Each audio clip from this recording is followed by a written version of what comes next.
That's crazy. Honestly, it wouldn't surprise me if spawn rates were upped a bit in the mining realm. And in general, spawn rates tend to be a little bit wonky when you're doing modded Minecraft because there's so many ores that get added to the game. Whereas Minecraft, you know, the ore spawning system originally designed for like the 4 or 5 things you can find in Minecraft, like coal, iron, emerald, gold, diamond, etc., redstone. You know, it's not made to have like 30 ores in it. You know, they weren't made for that. They weren't designed. They weren't ready. They were not prepared. But I think it's just a basic config change. Just change a few of the percentages on the spawn rates and add some junk.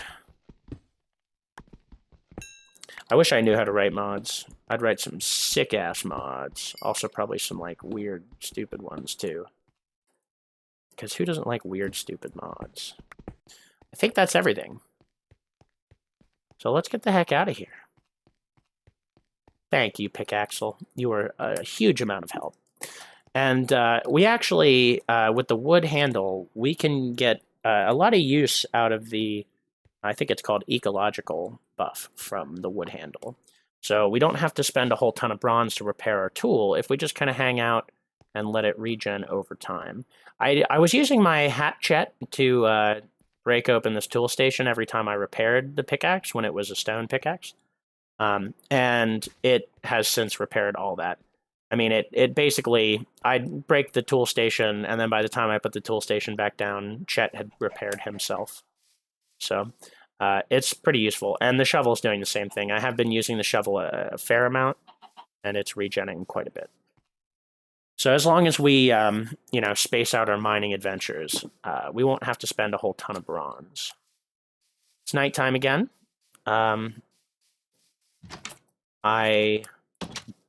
am afraid of the dark. We have a weird space invasion in our cave. Space has invaded our cave. It's gone now. That was weird. Very strange. So we do have a little bit of bronze in here still. Let me dump off a lot of this stuff. And then let's look into making an ingot cast. So I'm actually really glad that we found some bauxite down there, that we found a decent amount of bauxite, because that means we can make some reusable casts. And we have a ton of redstone now. We have 2.5 stacks of redstone.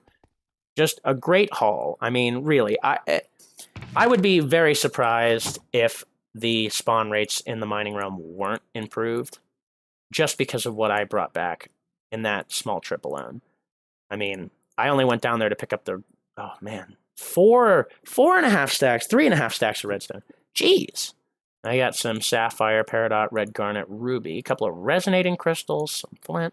Really, really solid haul. Really solid.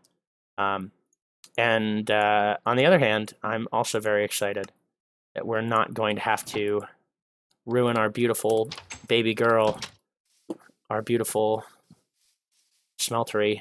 We won't have to fatten her. We can keep her slender and 2x2. Beautiful. I just didn't want to have to, you know how it goes, folks. Whoops, slapped down a torch there by accident.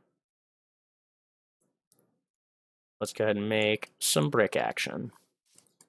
And we're going to inevitably need, I'm going to just borrow this piece of dirt. We're inevitably going to need some way to get up onto the smeltery, so I'm going to go ahead and make some ladder real quick and use that to build it up. Scoobity, scoobity, scoobity doo. Scoobity, scoobity doo. Scoobity, scoobity, scoobity doo. Scoobity, scoobity doo. I'm really curious how the different sizes actually affect the efficiency. I mean, it can't be that there's a perfect seared brick to, you know, smeltery size ratio. It just doesn't seem like you could do it. Because if you think about it, the 3x3 is 3 times 4, 12. 12 on each side and 9 on the bottom for the first round. Let's, ignoring the extra parts. So that's, 21 at first, and then 9 for each additional 3. Whereas in this case, 2 times 4, we're only spending 8 for each additional 4. 8 for 4 or 9 for 3. 8 for 4 sounds like a better deal, right? Every 8 bricks you get for every... I think the bigger the smeltery, the more efficient your seared brick usage is. Let's see what happens. Whoops, I needed that. Let's see what happens when we make it into a 5x5. Because I'm not, it's not the fact that I want the smeltery to be a 2x2. It's more the fact that I don't want it to be a 3x3.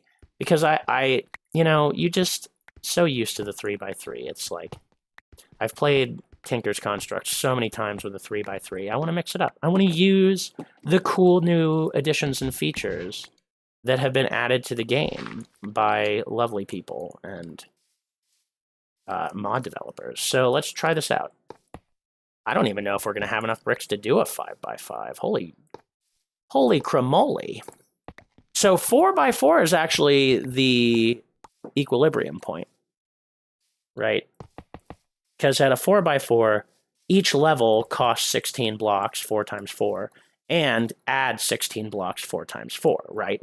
Once the size of one side of the square exceeds the number of sides of the actual square itself. So basically, once you reach a 5 times 5, a 5x5, it then becomes more efficient to add another layer. Whereas if we were doing the 2x2 and we added another layer, we're only getting like half a space for each block. Whereas if we're in a 5x5 and we're adding another layer, we're actually getting more than a space for each block of seared brick, that is. So that's something to think about. And we're definitely going to make a 5x5. That sounds really cool. But that's something to worry about later. For now that we have some redstone and some fun stuff, and I went on a big old mining trip, let's go ahead and get back to what this mod pack is about, and that is progressing through the ages. So if you guys remember, the Forge Hammer is the next thing on our list, right? And to make the Forge Hammer, we are going to need to make some lava wood. So we're almost to that point. We have the forge up and running. We do have some lava in there, but we're going to need way more than just 2. And for now, I think our best bet is to use this lava to do our smelting operations. And then we'll go find a nice lava pool down in the mining world, and we'll use that to make our lava wood with. Because I believe it uses a whole source block per lava wood. So we're definitely going to want to get some more lava for that. And we do have the wood for it, which is good. What I want to do right now is I want to make a bucket, and I want to make a tank. With a bucket and a tank, we're going to be able to carry about 16 buckets or 17 buckets of lava from the mining world back to our smeltery. And that would be beautiful. And we can actually just, depending on which tank we have, I don't know if we can make the Ender IO tank right off the bat, but at a certain point, we'll just be able to slap the tank right underneath here, set it to push out off the top block, or the top surface, and it'll automatically refill. And then when we go to mine it out real quick, take it with us, go, fill it back up, sploosh, sploosh, sploosh, bring it back, slap it right back down under there, and nothing to worry about. It just automatically fills the smeltery back up. That'll be beautiful. For right now, let's go ahead and smelt this iron ore. Oh, no, that's right. We wanted to make a cast. You always have to be careful when smelting lots of stuff together, because you never know what's going to mix. And right now, we only have bronze. We have bronze in there. Bronze doesn't really mix with anything. It's already an alloy, so I don't really have to worry about that. But you do have to be careful when you're smelting copper and other things, because copper is probably the most common metal you're going to alloy. And like lead is pretty safe. I don't think lead alloys with anything, really. We're going to go ahead and grab our aluminum brass here as it kind of squishes together and becomes aluminum brass. Beautiful. We are going to need a brick of some type. A brick or an ingot. We don't actually have any ingots yet, so we're just going to use a brick, because that's only going to cost us a single clay. And we're going to have to toss these tiny coal in there. Smelt that guy up. It's about nighttime. I am going to sleep here in a minute, and then we're going to get back to what we were doing. Onward!